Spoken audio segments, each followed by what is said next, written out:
तो heart centred parenting के हमारे सफ़र में अब हम 7वें पड़ाव पर आ गए हैं और आज हम एक बहुत ही पावरफुल टूल के बारे में बात करने वाले हैं।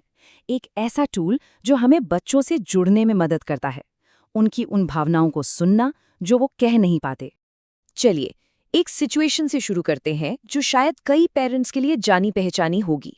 बच्चा प्लेडेट से घर आता है, कंधे झुके हुए हैं, चेहरा उतरा हुआ है, दिल भारी सा लग रहा है, और जब हम पूछते हैं कि क्या हुआ तो जवाब में क्या मिलता है? सिर्फ खामोशी। तो अब सवाल ये है कि इस खामोशी के पीछे क्या है। इसे समझने के लिए एक बहुत पुरानी कहानी सुनते हैं। इस कहानी में एक बहुत ही खूबसूरत सबक छिपा है कि जब किसी राज को, किसी दबी हुई बात को आवाज मिलती है तो असल में होता क्या है। तो कहानी है एक राजा की, जिसके पास एक ऐसा राज था, एक ऐसा सीक्रेट जो वो किसी को भी नहीं बता सकता था। सोचिए उस राज का बोझ कितना ज्यादा होगा। उस बोझ ने उसे अपने ही राज्य में सबसे बिल्कुल अकेला कर दिया था।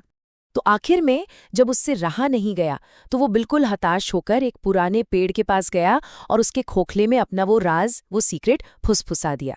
देखिए, उसे कोई सलाह नहीं चाहिए थी, कोई सल्यूशन नहीं चाहिए था।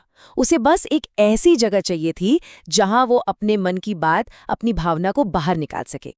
और फिर जैसे जैसे वो पेड़ बड़ा होता गया, कुछ कमाल का होने लगा।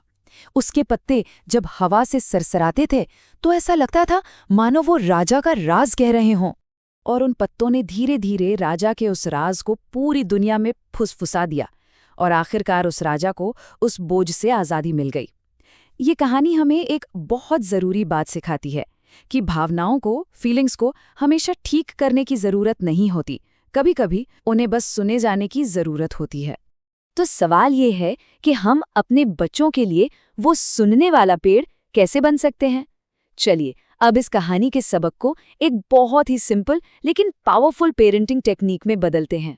इस टेक्निक का नाम है मिररिंग टेक्निक।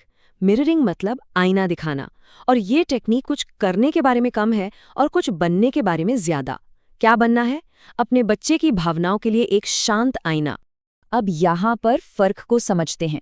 देखिए, हमारा जो नेचुरल इंस्टिंक्ट होता है वो है सवाल पूछने का, पूछताछ करने का। क्या हुआ, किसने किया, बताओ तो सही। लेकिन मिररिंग की कला ठीक इसका उल्टा है। ये आईना दिखाने के बारे में है। बजाय ये पूछने के कि क्या हुआ, हम कह सकते हैं, लगता है आज दिल थोड़ा भारी है। हम जवाब नहीं मांग रहे हैं, हम बस जो देख रहे हैं, जो महसूस कर रहे हैं, उसे सामने रख रहे हैं।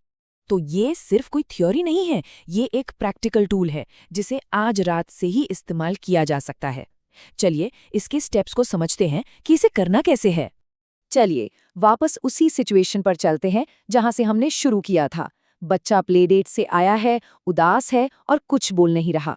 लेकिन इस बार हमारे पास एक नया तरीका है, एक नया अप्रोच है। तो देखिए, इसके सिर्फ 3 सिंपल स्टेप्स हैं। स्टेप 1, शांति से सिर्फ ऑब्जर्व करें, देखें।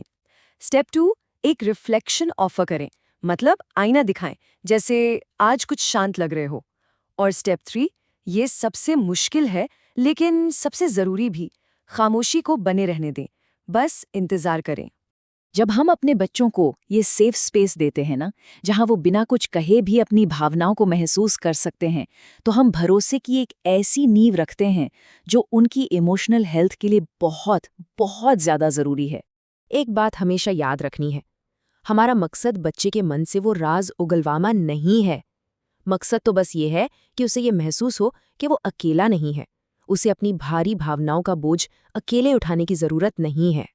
तो जब एक बच्चा ये महसूस कर लेता है कि उसे सुना जा रहा है, उसकी बात समझी जा रही है, तब हमारे कहे गए शब्दों में एक अविश्वसनीय शक्ति आ जाती है। तो सुनने की इस कला के बाद अब हम सीखेंगे कि क्या कहना है। हमारे साथ भाग 8 में जरूर जुड़िएगा, जहां हम प्रोत्साहन की भाषा को एक्सप्लोर करेंगे। इस सफर में साथ बने रहने के लिए शुक्रिया।